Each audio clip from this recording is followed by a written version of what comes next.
Embodied Dancer is a project, not just a teacher training. It started when I was a dance student myself, practicing yoga and finding it incredibly beneficial, although at that time I didn't really know why or even what I was doing.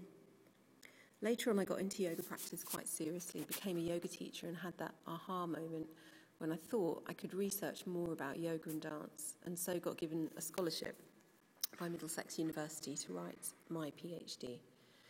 Out of that came an idea to be able to train dancers and yogis to be able to integrate the principles or the benefits of yoga, which, as we know, are many.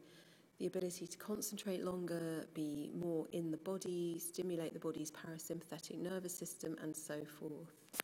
From my own studies and experience teaching dancers, training yoga teachers, Embodied Dancer has emerged as a kind of platform or hub for those interested in working with bodies, with dancing bodies and or with yoga bodies.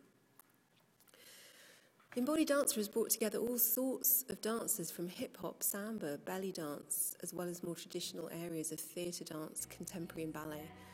What's interesting to me is that these dancers are so alive, so passionate about what they do and committed to their own health and well-being, as well as the students they teach or choreograph on.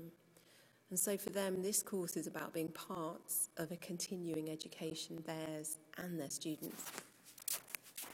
For many, myself included, teaching yoga comes very naturally out of a dance or movement background, but there does need to be an additional layer of knowledge concerning the specifics of yoga and yoga teaching, for example, adjusting postures or applying knowledge of hypermobile bodies and how they respond to yoga postures.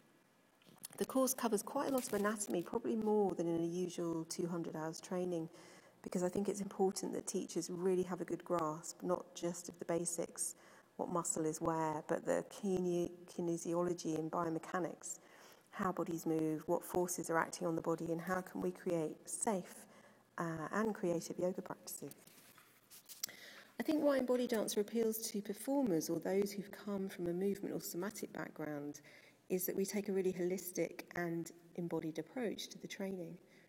On the courses so far, we've explored how the voice can be developed and used as an integral part of teaching, which I think is unusual.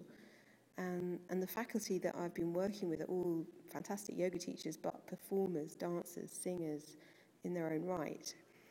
So there's a general feeling that we all come from this shared experience of performance, whether it's singing, dancing, acting, moving, but also a genuine wish to improve the conditions that performers often find themselves in, long rehearsals or cold studios, bad floors, but also more importantly contribute to the growing study or the growing field of study in terms of what yoga can be used for and where yoga's going.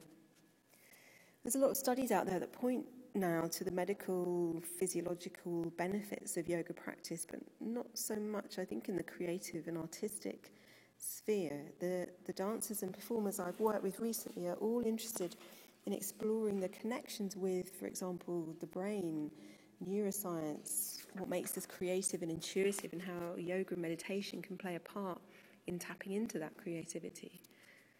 I guess it's a work in progress because none of us really know right now what the future of yoga is. But there is, I think, a shift. More people are practicing and more people are teaching. Embodied Dancer is a training that's quite rigorous and demanding, but that's also something dancers are used to. So without making it punishing or negative, I think I'm working towards pushing our teachers to really go into their practice, explore it and question it.